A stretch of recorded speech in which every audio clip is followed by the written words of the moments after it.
ভর্তি রয়েছে। ভালো লাগবে, মোটামুটি ভেতরটা ঢুকলে ভালো লাগবে। কিন্তু আমরা যখন ঢুকেছিলাম প্রচুর ভিড় ছিল, যেটা বলেছি প্রচুর মানুষ এখানে এসেছিল, মানে সুন্দরবনে প্রচুর প্রচুর মানুষ এসেছে। তো তারপর আমরা এখানে টিকিট কেটে চলে এলাম। এখানে 5 টাকা নিয়েছে একজনের। তো ভেতরে ঢুকে দেখছিলাম প্রচুর গান হচ্ছিল, রবীন্দ্রসঙ্গীত হচ্ছিল, তো সেগুলো আমরা শুনছিলাম। তো তারপর এখানে ছোটো মতো একটা পার্ক আছে, সেখানে বাচ্চারা খেলা করছিল। আর এখানে যে স্ট্যাচুটা রয়েছে সেখানে গিয়ে আমরা সবাই মিলে ছবি তুলছিলাম আর কি। তো এই যে এখানে মা প্রথমে ছবি তুলে নিল, তারপর আমি, বাবা, ইনায়া ছবি তুললাম। এই যে সবাই মিলে ছবি তুললাম। তারপর এখানে হচ্ছে বাংলোটা আমরা দেখলাম, ওপরে গিয়ে দেখলাম পুরোটাই কাঠের ছিল আর অনেকটা উঁচু ছিল। যেটা শুনলাম মানে আগে যখন বন্যা হতো না তখন এখানে জল ঢুকে যেত, তো সেই জন্য এরকম কাঠের এরকম উঁচু করে ঘর করা হয়েছে, পুরো কাঠের তৈরি। আর ভেতরে কিছুই নেই, শুধু একটা ঘর রয়েছে কাঠের শেড যেটা। তারপর আমরা ঘুরে ঘুরে দেখলাম, এদিক ওদিক ঘুরে ঘাড়ে দেখলাম। তারপর ইনায়াকে বললাম একটা ভিডিও করে দিতে, ও আমাদের এই ভিডিওগুলো ওই করছিল। তো আমরা এখানে ছবি তুললাম। এখানের কয়েকটা ছবি খুব ভালো উঠেছে, তো সবাই মিলে খুব মজা করছিলাম। এখানে ইনায়া বলছিল এই পোজটা দাও, এই পোজ করো, এই করো, ওগুলোই বলছিল, আমরা ওইটাই করছিলাম।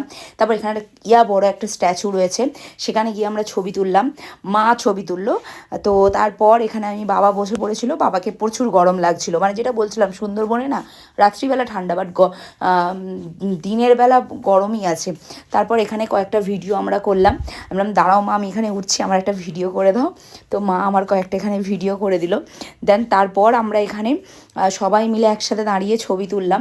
এখানে ভেতরে সেরকম কিছু নেই, বাট ছবিটাই আমরা তুললাম সবাই মিলে।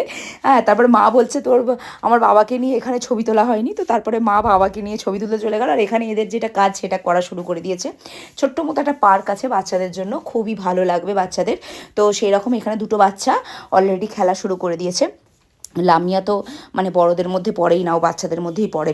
এখানে কয়েকটা স্ট্যাচু রয়েছে যেগুলোর সাথে আমরা সবাই মিলে ছবি তুলেছি, বেশ ভালো লাগছিলো। সবাই মিলে যে যেমন করে দাঁড়িয়েছে ঠিক তেমন করেই দাঁড়িয়েছিলাম। আর এই যে দেখো আমরা সবাই মিলে দাঁড়িয়ে আছি, আর বেশ ভালো লাগছিলো, সিরিয়াসলি বলছি। এই ফটোটা এত সুন্দর উঠেছে যে কি বলবো, মানে আমি যত কথা বলছি আমার তত অসুবিধা হচ্ছে, মানে গলাটার অবস্থা শেষ। আমি যদি এখন ভিডিওগুলো না দিই কবে আর দেবো, তো সেই জন্য ভাবলাম যে আর লেট করা যাবে না, গলা যা হবে আমাকে ভিডিওগুলো আপলোড করতে হবে। তো তারপর আমরা এখানে সব কিছু করলাম, ফটো তুললাম। তারপরে এই যে এখানে ইনায়া চলে এসেছে, যেটা বললাম পার্ক আছে কয়েকটা, মানে ছোট্ট একদম। তো ওখানে এরা এখানে খেলাধুলা করলো। আর এখানে আরও অনেকগুলো স্ট্যাচু রয়েছিলো, সেখানে গিয়ে সবাই মিলে ছবি তুলছিল। আর এ তো বললাম না, ও তো বাচ্চা, ও এখনও বড় হয়নি, ও এখনও বাচ্চাই আছে। ঠিক আছে, এই দেখো। তো চলো দেখা হচ্ছে নেক্সট ব্লগে, ততক্ষণের জন্য খুব ভালো থেকো, সুস্থ থেকো, টাটা, বাই।